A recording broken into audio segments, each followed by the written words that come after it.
Hi everybody and welcome to session 3 on day 2 of remote working.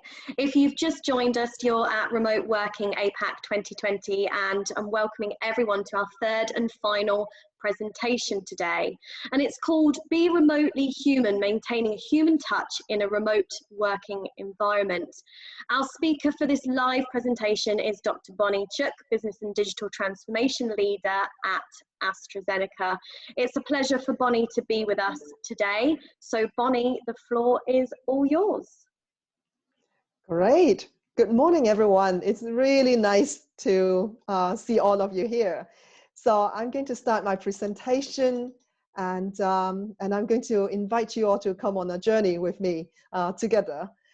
And let me first of all introduce myself.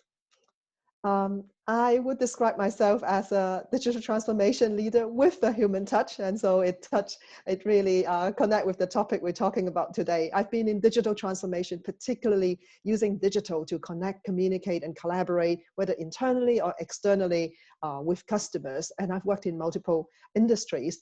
And what's really interesting about my background, and I'm very passionate about, is actually we think about technology as something very human, and particularly to serve human needs. My doctorate research actually looked at how people look for information and find other people in the workplace context using Derwent sense-making methodology. So you see some of the work that I've done and the thinking throughout this presentation. So let's get going. In the next 30 minutes or so, I'd like to invite you to uncover some of these topics together. So I want to ask you to grab a piece of paper and a pen or a notebook, whatever you prefer, but do write things down as we go along. And we will divide the section today into 3 parts. First is I'm going to invite you to think about how you feel about working as a team in the virtual world, right? And grab your paper and pen ready.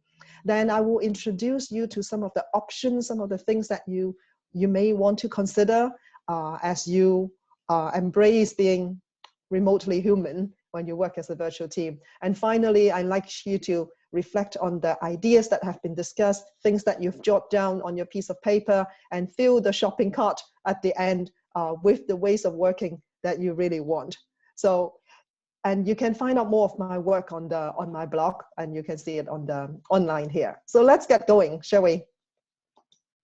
So first of all, I'd like to ask you to think about, go back in time a bit and think about in the past 10 months, how do you feel about the effectiveness of working remotely as a team? Think about early on in the year when the pandemic first kicked in and the lockdown happened. Let's say it's in March, right? So think about from a scale of 1 to 5.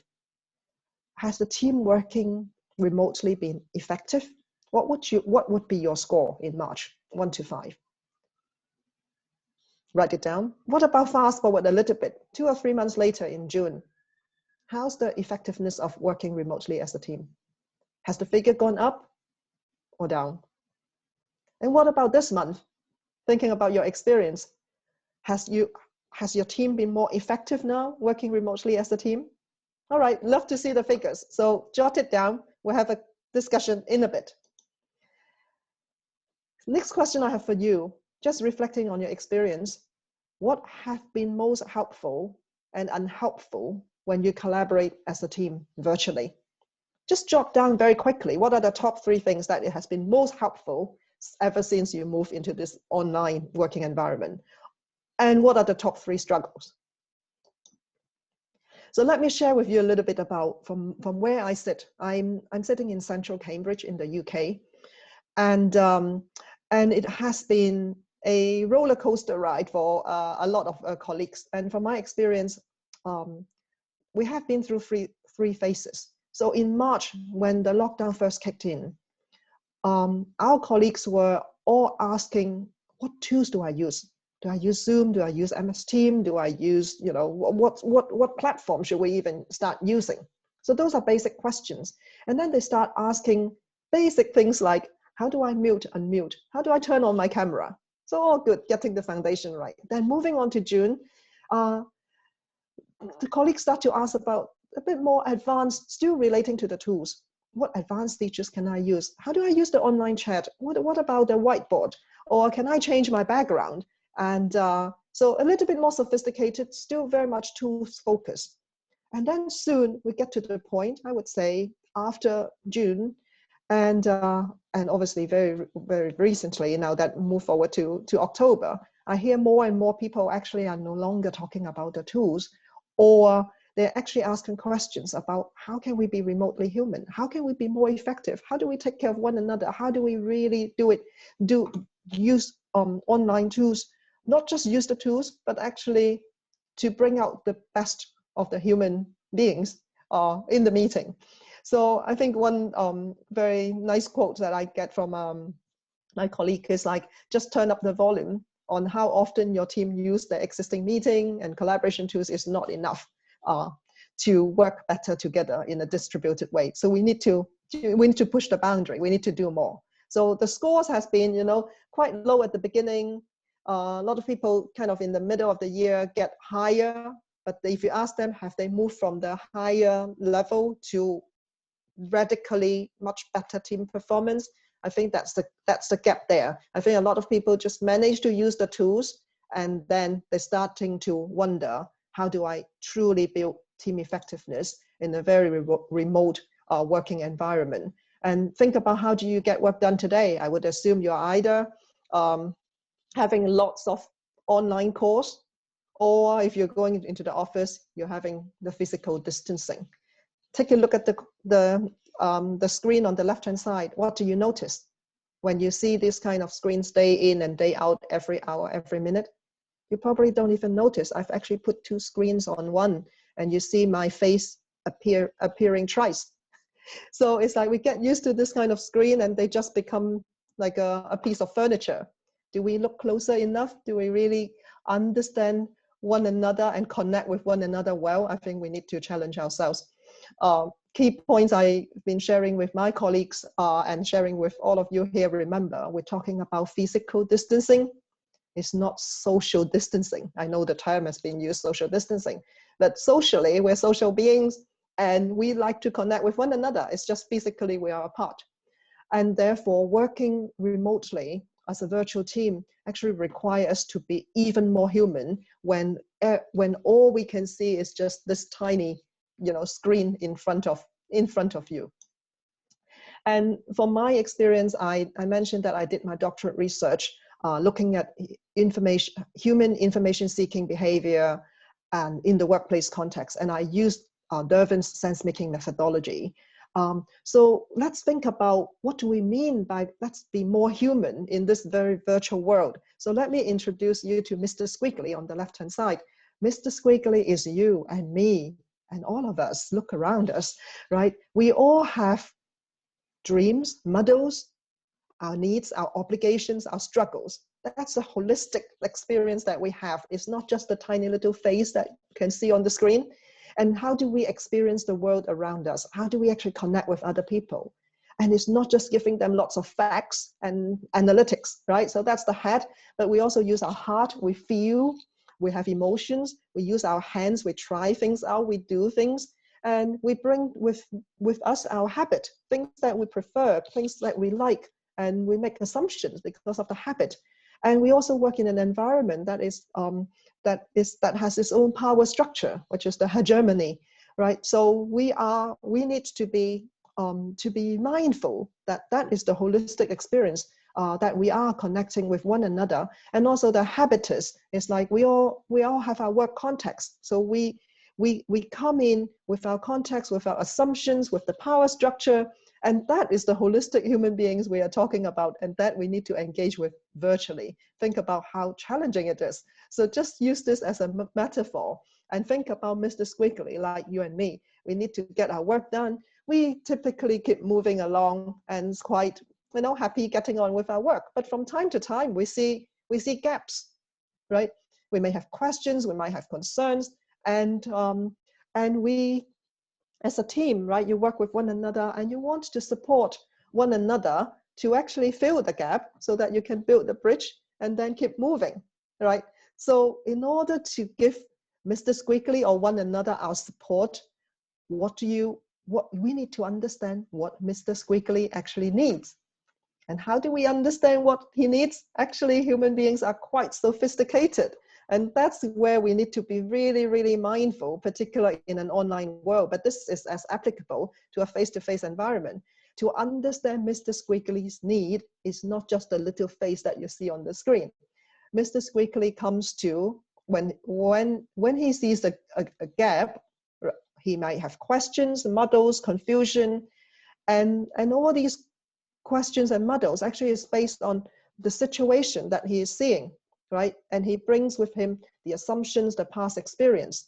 And don't forget, he might be constrained. There may be things that he feel he can't say. There are things that is not appropriate to do. So he's actually constrained carrying the umbrella.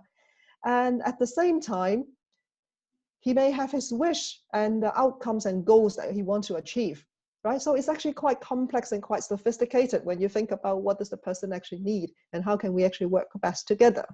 And then think about how can we as colleagues actually relate and provide help and support to Mr. Squiggly. He may be looking for facts. I need more data, I need more information. But he may also be looking for beliefs and others who share the same value. Or he may be looking for emotional support, that we are all in it together. We have the same struggle, right? So if you think about it, it's actually quite sophisticated. And in an online environment, it makes it extremely difficult to take such a holistic approach to treat one another as truly living, breathing human beings. So, and some of you may know Dion, and he talks a lot about distributed work. And basically the point is there's a loss of hallway chatter and all the serendipitous experience with our colleagues once we go into the online world. Everyone is so much less visible. Everybody becomes this little face on the screen, and it just makes it harder. So I think it's reminding us that we need to be extremely human, extremely explicit, particularly to understand one another, to relate to one another as we work in an online world. This is a dialogue guide which I've developed for my company, and it's also, I will mention that it's also shared to the public as well.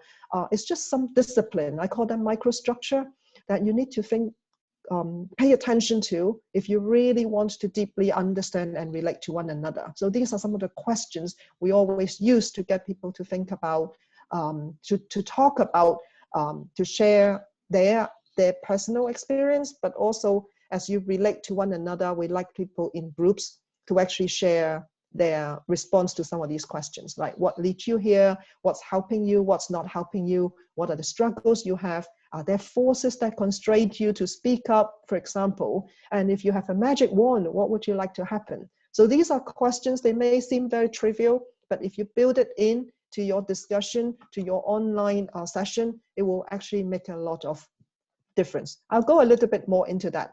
So let me share with you 3 examples why the human touch is so much more important today when we work in a virtual world. So the first one is, let's take a look at each one of these.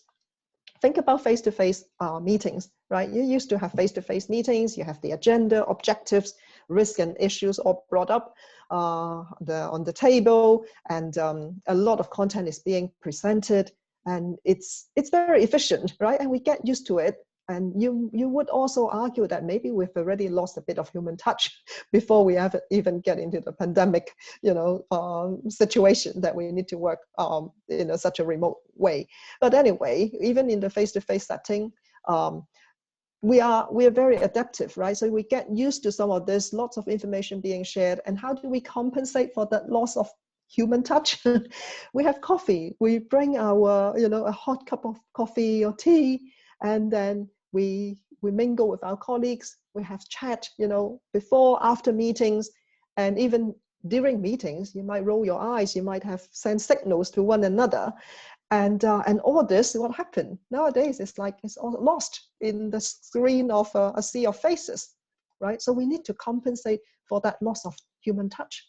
The other piece is about problem solving. A lot of our interaction is about brainstorming, solving problems, agreeing, disagreeing, debating, sharing diverse views. You may put things on Post-it, You may put things on flip charts, move things around, cross things out, and you connect and build on one another's input. You relate with one another, right? And unfortunately, once you get everybody just looking at the screen, it just everything gets flattened, and it's just a screen, just a page, and with some names, next to the screen.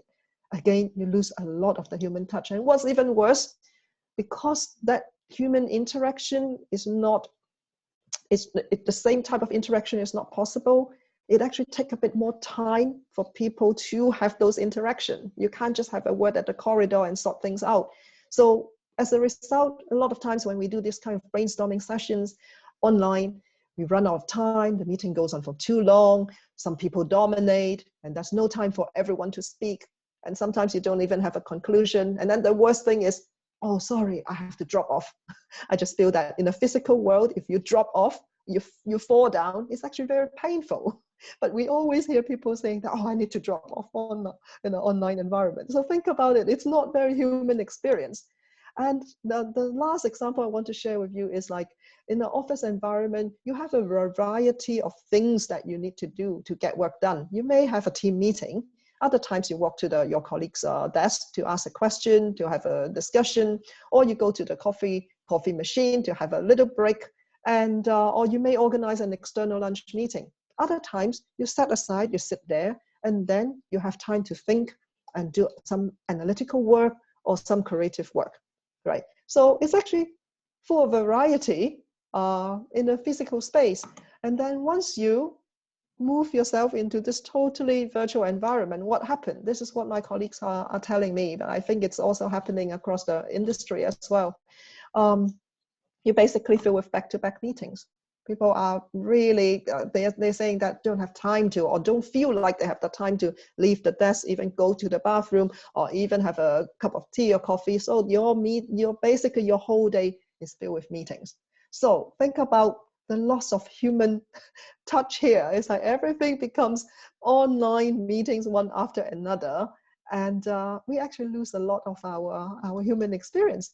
So the point is, it doesn't need to be that way. You can take back control, you can take care of yourself, and you can take care of one another. If you think about and pay attention to, we can be remotely human. It's about physical separation, but it's not about social distancing. Right, so I'm going to share with you a number of options you can consider, and I'd like you to, as we go along, if there are things you like, jot it down, put it in the shopping cart, and you see what will take back, to your workplace when we get to the end. So first of all, option one, I would like to invite you to think about before you agree or set up another meeting, ask yourself, do you need another meeting? I've got a number of statements on the left-hand side. I'd like to ask you to look at them and actually ask, which items do you think you actually do not need another team meeting?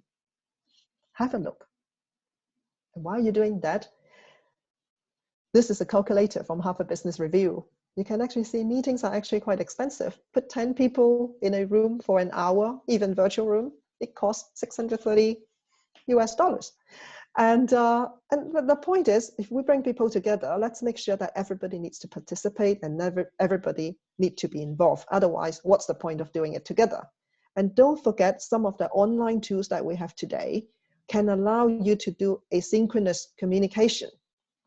So let me move to the next slide, but hopefully you've picked your choice. If you take a look at it, definitely 5 and 6. Do you need everybody to be around? Can you not do this in another way? There are new technologies that we can use. And to be honest, they're not new. I've personally have been promoting the use of a lot of these new digital tools for a long time, except that today everybody is now waking up. Instead of another real-time meeting, virtual meeting, can we not share some of the insights, some of the updates in an asynchronous way, post it up so everybody can dip in and out as they need to? Do you need another meeting to actually ask everybody to report their update?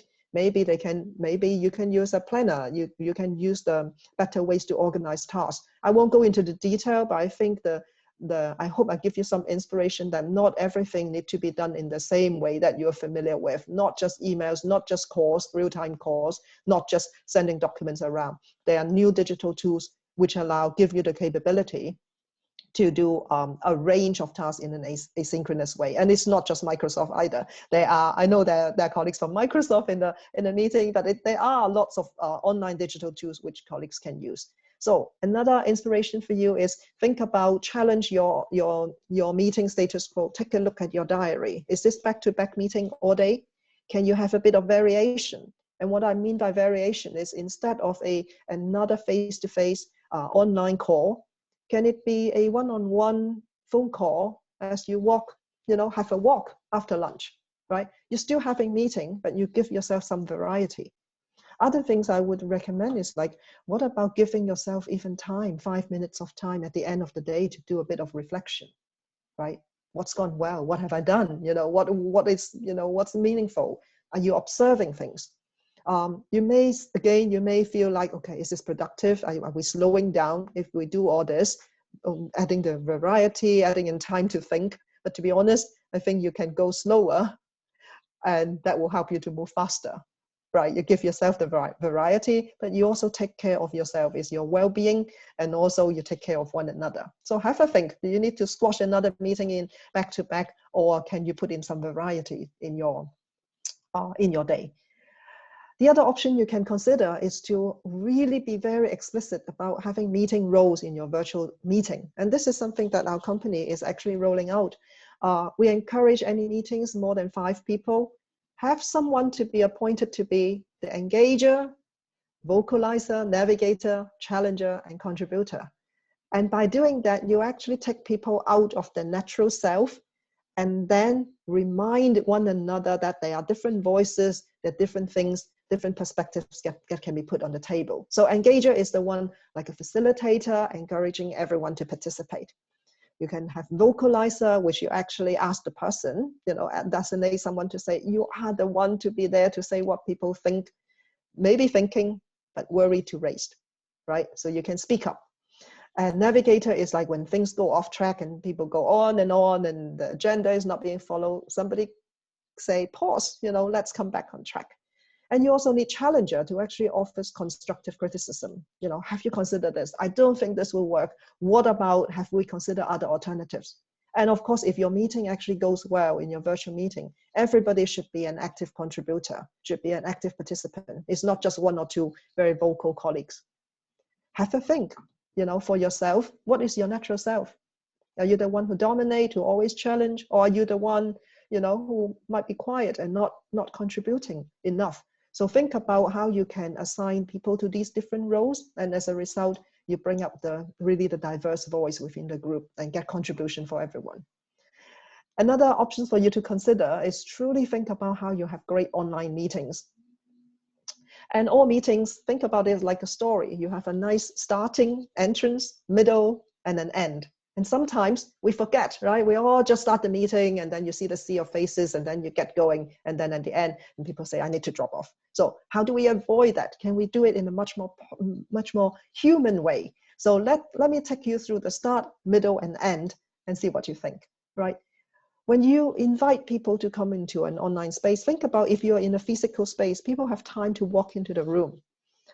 People can gather, and then you start the meeting. So how do you actually maintain that human touch while you are online? So first of all, think about where people are arriving from.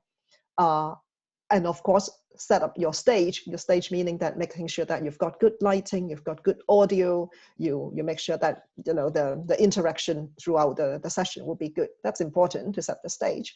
And then second is, because you don't have the physical location and you want to try to mimic that. And what I tend to do is I ask people, if you're coming to the meeting, use the chat and tell us what you can see from your window or the sound that you can hear from where you are. It doesn't need to take long. It could be 30 seconds. Everybody just put it on the online chat and you get a sense of belonging and togetherness. Sometimes I ask people, how are you feeling? What's your color? What's your internal weather? Is this breezy? Is it raining? Is it sunny? And you'll be surprised how people open up and be more human and set the tone for the rest of the meeting. Then once people truly arrive, of course, people need to know now the meeting is starting, but that's the opportunity now that you're in an online world. you can explain to colleagues very quickly, we're going to use online chat today. You can use raise the hand function, or we're going to do the recording. So make clear some of these online protocols. And also at this point, you also need to be extremely honest and invite everyone to be honest. And make sure that you invite people. If there's personal requests or exceptional circumstances, you need people to know, say so. It's just 2 days ago, I was running a workshop, and invite people to do that, and somebody immediately say, Bonnie, I'm actually in a car, and so I won't be able to use the chat as much, but I'm going to shout out, if I have a view. So you're actually understanding people's circumstances. And the other thing is sometimes people get up at 6 a.m. or 5 a.m. in the morning, and to do a talk. So, or to do or to host a meeting or to participate. And you should allow these colleagues to actually say, by the way, to be honest, I'm not feeling comfortable turning on my camera today. I'm still in pajama, but I'm keen to be part of it. So allow people to say so. So it's quite interesting little things that it can all be done within the first 2 minutes of a meeting. My question for you is, have a moment to reflect, right, for yourself. Think about what you've done to welcome people into your online meeting. Is there one thing you think you must do, or you must do more of, or do differently at the beginning of any virtual meetings? Note it down in your notepad. Now, let's go into the middle part of the meeting. So, and this is of course the bulky part, and we need to really time it well. And how do we do that when we blend humanness and all these online tools with us? So first of all, I do encourage, like what I've just asked you to, it's no point just giving people lots and lots of information. Sometimes just give a pause, 30 seconds, 1 minute, ask people, so reflect on this, right? Give people the personal time and space. As a group, the challenge is if you ask people an open-ended question and ask people for input, if everybody talk for 5 minutes, and you have 10 people and 15 minutes is gone, you can't afford to do that in the online world. So how do you do that? You can use the online chat, obviously, but you can give it a little bit more structure, right? I call it time box. You can say in the next 3 minutes, let's put all our thoughts, brainstorming thoughts together. So everybody just put that in. So within 3 minutes, you get a long list. And that's something I also use quite a lot. It's called 1, 2, 4, and all. If you're interested in this, you can go to a website called Liberating Structure. You can see a lot more techniques. But 1, 2, 4, all is basically when you seek input, you give a minute for people to think as an individual. Then you break them into breakout groups, 2 in a group, in pairs, get them to have a little chat about the topic. It could be just 2 minutes. If you have time, you can then bring them into groups of 4.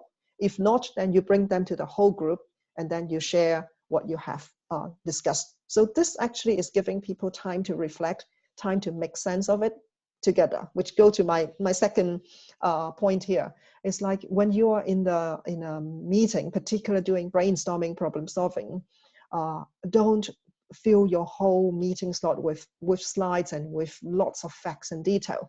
Those should already been given to the participants beforehand, right? You want the time together, not just to read stuff or just to consume. You actually want people to interact. So minimize information provision, maybe just to give people a reminder of what has been shared, and then invite people to make sense of it together. And those are the questions. Remember I shared with you earlier when we talk about Mr. Squiggly, these are the questions I use all the time. You don't have to use them all in one go, but you can drop in these questions to allow people to make sense of the information you've shared. And things that work really well has always been, what has been helpful, what hasn't been helpful, based on what I've shared. Or any power issues, are there things that's remain unsaid, right? And then if you have a magic wand, what would you like to wish for? So these are all the things that would allow people to respond to your topic, but in a structured way rather than just free flow, because spontaneous conversations sometimes will be just lots of chit chat, but may not go deep enough. So those are some useful questions. And then making sure that you give time for people to share back their ideas. As we have discussed, right? You can use the chat, you can ask people to reflect, you can do the 1, 2, 4. But as people share, many of you in the room, you're the leaders, you may be subject matter experts, you actually have a lot of power, which you may not notice. And so you need to explicitly give people permission to speak up. I do that all the time in meetings. I say, please, what do you agree with? Tell me, what do you not agree with? right? And sometimes I even give people a 5 minute of dissent, okay? In the next 5 minutes in groups or in your breakout or in a larger groups, you can actually ask people, okay, say you can only say things that you disagree with. So almost like you give them the ritual that it is all right to challenge.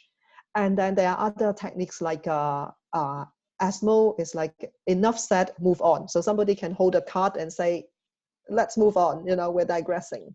I talk about the meeting rules, and then that's something we also use quite a lot in our online discussion. It's something called waterfall chat. I don't know whether you've heard about that. But if you think about online chat, what usually happens is you will have people kind of free flow putting in their ideas as and when they come in. So a waterfall chat is slightly different. So let me give you an example, and this is very real. It happened two days ago when I was hosting a workshop about being remotely human. And at the end of the workshop, I asked people to please share your top 3 recommendations for one another to be remotely human. So I need them to think about top 3, and I asked them, do not just put your top 3 in the chat, but do not press enter.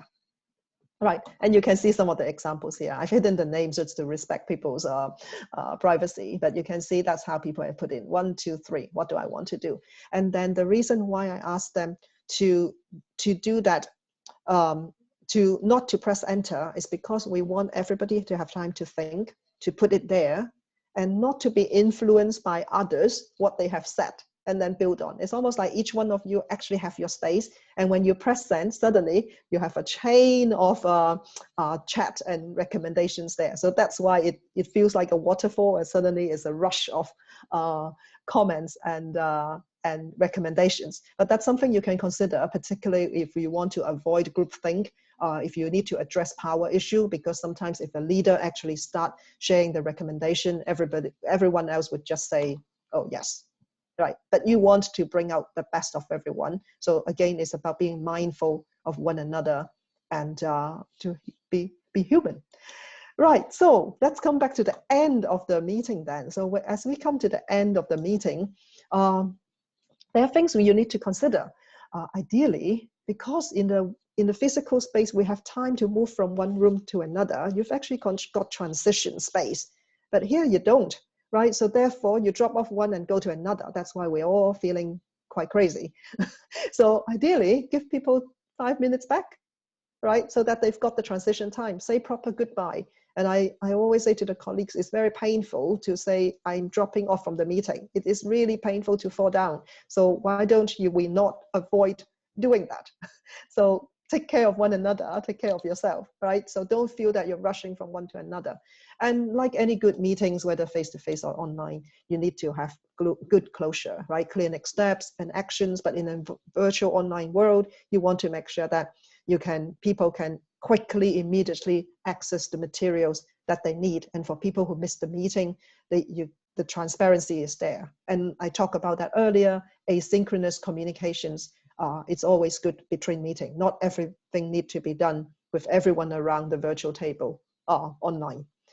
If you have the time, or with you can build in part of the agenda. Also take a moment to think about what have we learned, what can be done differently.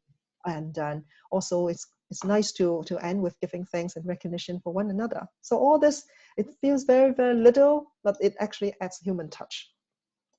I'm going to share with you 3 more options which you can consider. But this time around, this is going beyond just working within a team. This is about, as an organization, across boundary. How can we actually create that serendipity, access to others, right? It's not a meeting, but it's actually you bump into others in the corridor and then you learn about something you did not realize. That's how we're doing that in my organization. I've been experimenting with something called learning out loud circles. Basically, anyone can register to join these circles, and I will what I would then do is, like, I'll put 4 to 5 people who are from totally different business area. One from operations, maybe one from R&D, one from IT, one from HR, and they come together, not knowing one another. They meet 1 hour per week for 4 weeks. and they choose the topic that they would like to explore, something that they like to collectively learn together. And it's fascinating to see so many people actually sign up and make some new friends, but at the same time, it sparkles a range of innovation because people actually not realize previously that these are the things that other people are doing. So it actually creates a serendipity impact, but it has to be orchestrated. So that's one of the experiments we're trying. The other thing I talk about is a lot of times when we go into the online world, we forget it's a lot of doing, it's like, let's move from one meeting to another. But where is the time to pause and reflect? And here's an online tool which actually provided to our colleagues. And we just ask people, as and when you like to, we do encourage you to do that. Just pause and reflect. What have you learned in the past 4 weeks? So people are encouraged to tell the stories. And it's amazing to see how people are experiencing the whole new virtual way of working. So very simple tool, but it's like bringing the human touch and still using the online technology. And the final one that I want to share with you, because I've been hosting these sessions for the past quarter, and as you can see, starting from 1st of June, I invited colleagues to come to a water cooler, a virtual water cooler. So these are very interactive sessions. They are no lecture, and colleagues come together to actually explore different ways of being human. And because by being human, we actually listen more attentively to one another, take care of one another more, we learn better together. So this is linked to our Learning for Life initiative within our company. But anyway, so the point is, you can see some of these key topics we discuss as a team, not as a formal team, but anyone from any parts of the business can come together. And through the session, we immerse ourselves in some of these practices. So some of the things I talk about, Mr. Squiggly, and some of the questions that we use, we try out different ways of engaging with one another, different ways to use the tools as well. So something very interactive. And as a result, people, not only people remember the water cooler, they bring the water cooler back to their team and they apply some of these techniques. So anyway, hopefully I give you a range of ideas to consider. And before I end, let me take the opportunity perhaps to ask you 4 questions, right? Just thinking about what I've shared with you today, ask yourself, are you user-centric, employee-centric when you are using remote working tools? Do you use the 6H, the head, the heart, the hands, habit, hegemony, habitus, to relate with one another? Or do you just focus on the facts? Or do you just focus on the information? Do you relate to one another in a holistic way? And in remote working session, do you build in microstructures, the little things I talk about, to make sure everybody has a voice, to allow collective sense making? Because that won't happen spontaneously. And you end up talking over one another. Do you consciously take care of that part? And are you making use of digital tools, particularly asynchronous tools, in the best way to avoid having another meeting fitting into your busy diary? So time for the checkout. Hopefully you have been writing down some notes for yourself and things that you love to take away from today. I'd like to invite you to do the checkout now. Fill your shopping cart with the virtual ways of working you really want for you and your team. Just write down 3 things you want to put into action. That's your takeaway. So to sum up, hopefully I share with you some of my experience and what I'm doing in my company. We can all be remotely human, although we are physically distancing, we are apart, but it doesn't mean that social, but also impactful way.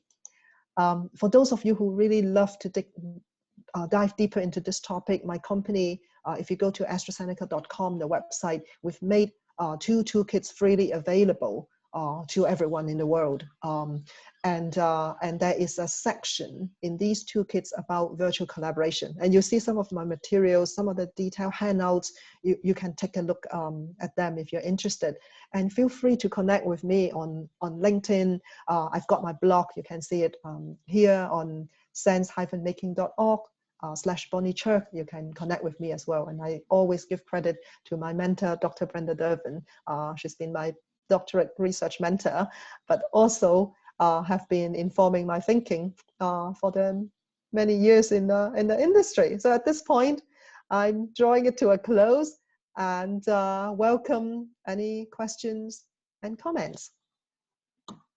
Amazing. Thanks, Bonnie. That was fantastic. So I really, really like the holistic approach that you've taken and the initiatives that you're focusing on. So we'll go to the audience. We've got some questions coming in. So first of all, there's one with regards to the percentage that are still working from home for AstraZeneca. Are you able to disclose what that percentage is if you know it, and equally what the strategy is going forward if you're trying to embed or hybrid an approach to welcome back people to the office and the lab? Yeah, without going into the detail, we've always have people actually working in the lab, even during the pandemic. So for us, it's quite unique. So although a large chunk of colleagues are working from home, but there are actually lots of people who are really getting medicines out to the market, to the patients. So it's been changing. So the percentage, I would not be able to give you a specific one, but for now, we, particularly in the UK context, because of the kind of the rise in the rate again, so we have more people actually again based in location. So it's a hybrid arrangement. And another one that's more focused on measuring the productivity. So you've looked at ways in which you're creating that engagement piece and that human experience. So how are you measuring that? I think the best way to measure it is like a particular is a team. Are you can, that's through the team reflection as well. Are you working well together? Are you more effective, this week than last week, right? For those of you who take a more agile approach to team working, you notice that you continuously reflect on, are we working effectively together? So you can actually measure it week by week, particularly through the discussion with your team members. It's even more powerful than assigning your figures that mean, no sense to the team member.